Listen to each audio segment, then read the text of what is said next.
Before we start the film, don't forget to like the video, subscribe to the channel, and activate the notification bell so you never miss any of our new content. Our film today begins with a woman named Lucy, who lives alone in a big city. Her main goal is to find her missing son.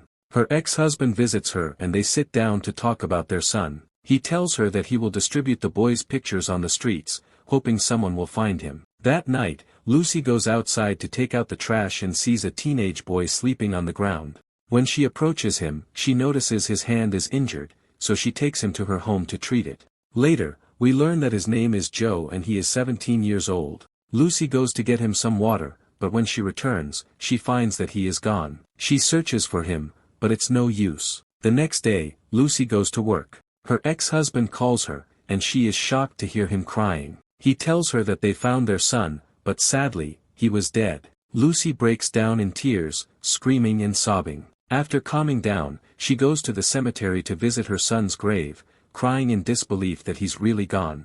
A short while later, Lucy gradually returns to her normal life after suffering from depression for 6 months. While out for a walk, she sees the injured boy she had helped before entering a club and diving into the swimming pool. She is happy to see him and waits for him on the stairs until he comes out. When he sees her, she asks how his hand is doing. He replies that it's much better and thanks her for helping him. She asks to see his hand to check if it's really healed, then asks him where he lives. He replies that he lives on the street. Lucy is shocked and asks, "Where's your father? Where's your mother?" He says he has no family, they're both dead. Feeling sorry for him, she tells him that she has a spare room in her house, her late son's room, and says, "You can stay there until your situation improves." Joe is thrilled and thanks her for caring about him, and they head home together. Lucy shows him around the house and explains where the bathroom and kitchen are. While eating dinner, Joe sees Lucy's wallet on the table and steals some money from it without her noticing. Later, Lucy takes her wallet and goes to her room to sleep.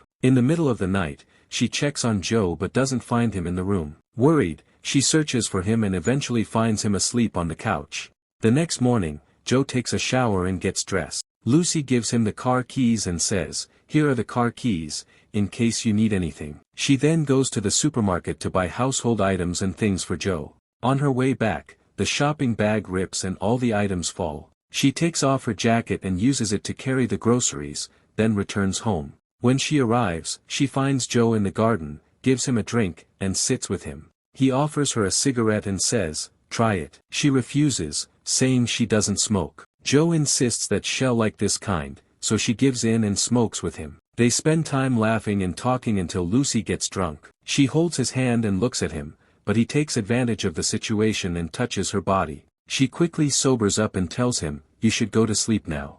The next day, they go to the club together. Lucy tells Joe, "They'll teach you how to swim since you don't have a trainer." They start swimming together, but suddenly, Joe pretends to be drowning.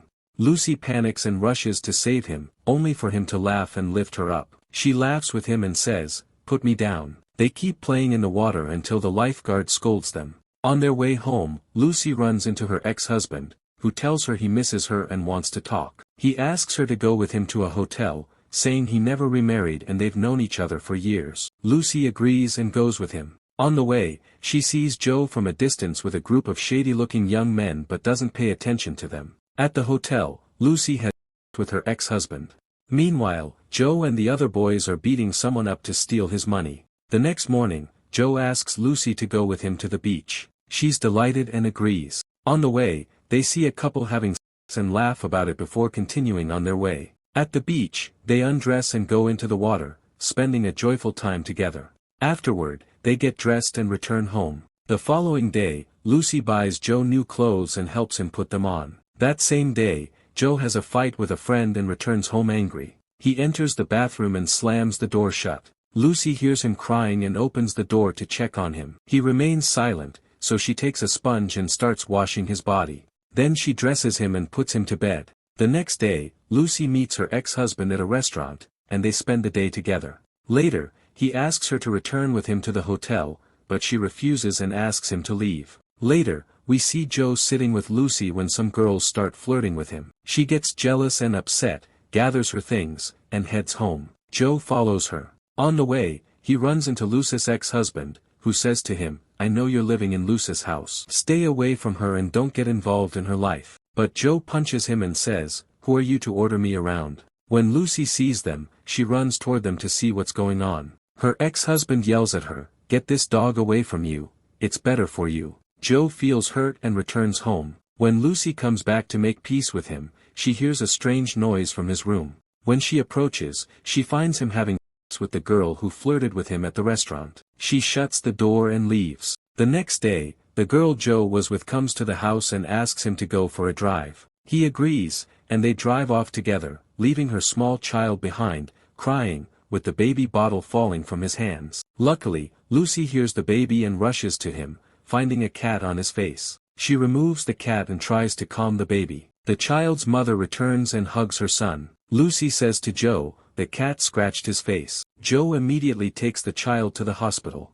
Lucy feels sad and returns home. She goes to the bathroom and begins to feel like she can't breathe. Joe enters and asks if she needs help. She says, "I'm very tired, Joe." He approaches her, takes the sponge, and begins washing her body, just as she had done for him when he was sad. Then he takes off his clothes and joins her in the bathtub, where they have sex for the first time. Afterwards, Lucy puts Joe to bed and then goes to work. Joe is left alone and heads to the restaurant, where he meets Lucy's ex-husband. Joe tells him, stay away from Lucy and her house, but he ignores Joe and keeps drinking until he passes out. Lucy's ex-husband takes advantage of the situation, drags Joe outside, and beats him in the street in revenge. Lucy hears a noise in the garden and goes outside to find Joe's face swollen from the beating. She cries and tries to help him, but he's badly injured, so she rushes him to the hospital. At this point, Lucy decides to distance herself from him. Instead of helping him, she realizes she's only making things worse for him.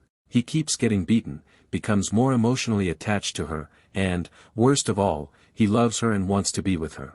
This makes her ex-husband more violent toward Joe, and she fears he might even kill him. On top of that, she is an older woman, and Joe is just a teenager, the same age as her deceased son. So, Lucy decides to leave him at the hospital and also leave the country altogether, to escape her ex-husband, protect Joe, and help him forget her. And this is how our film ends. If you enjoyed the movie, don't forget to like the video, subscribe to the channel, and activate the notification bell so you never miss any of our new content.